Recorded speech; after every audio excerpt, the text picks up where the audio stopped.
Police की ओर से बड़ी कार्यवाही करते हुए ब्लाइंडर मर्डर का आज खुलासा किया गया। प्रतापगढ़ जिला पुलिस अधीक्षक अमित कुमार ने एक प्रेस कॉन्फ्रेंस करते हुए बताया कि 8 मई को सुबह 8 बजे सूचना मिली थी कि बालोरिया 7 खलिया वन क्षेत्र में एनीकट के पास एक महिला की पुरानी सड़ी गड़ी लाश पड़ी है, जिस पर थानाधिकारी मैं जब्ता जीप के घटना स्थल बलोरिया वन क्षेत्र पहुंचे थे। मौके पर अति पुलिस अधीक्षक भागचंद्र भी पहुंचे थे, जहां मृतिका की पहचान रामकन्या पत्नी गौतम मीणा निवासी गागस पुलिस थाना सुहागपुर हुई, जिस पर मौके पर मृतिका रामकन्या के पिता राधेश्याम पिता हेमता मीणा निवासी बलोरिया ने पुलिस थाना सुहागपुरा की रिपोर्ट पेश की है।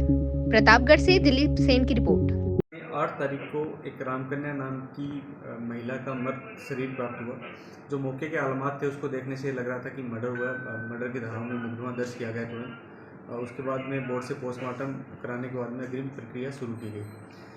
आरंभिक तौर पे जो तथ्य सामने आए उसमें बड़े ही उलझाने वाले तथ्य सामने आए। ना तो ये पता लग रहा था कि जो महिला थी वो अपने ससुराल के लिए जाने के लिए रवाना हुई, इसलिए पियर पक्ष चूँकि एक गरीब परिवार था तो उन्होंने वहाँ से पता नहीं किया कि वहाँ पहुँची कि नहीं पहुँची। उसी क्रम में उस लड़की की हत्या हो जाती है।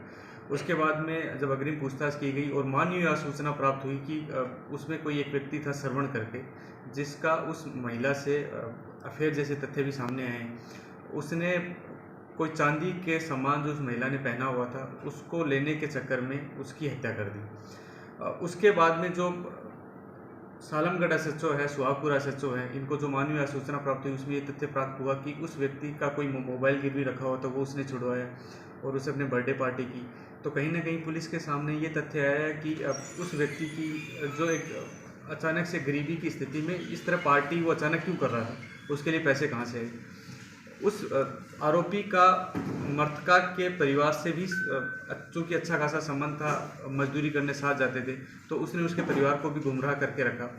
इवन जब महिला की डेड बॉडी रिकवर हुई तब आरोपी भी मौके पे था, उसके बाद दाह संस्कार में गया, ये तथ्य भी लगभग सामने आया।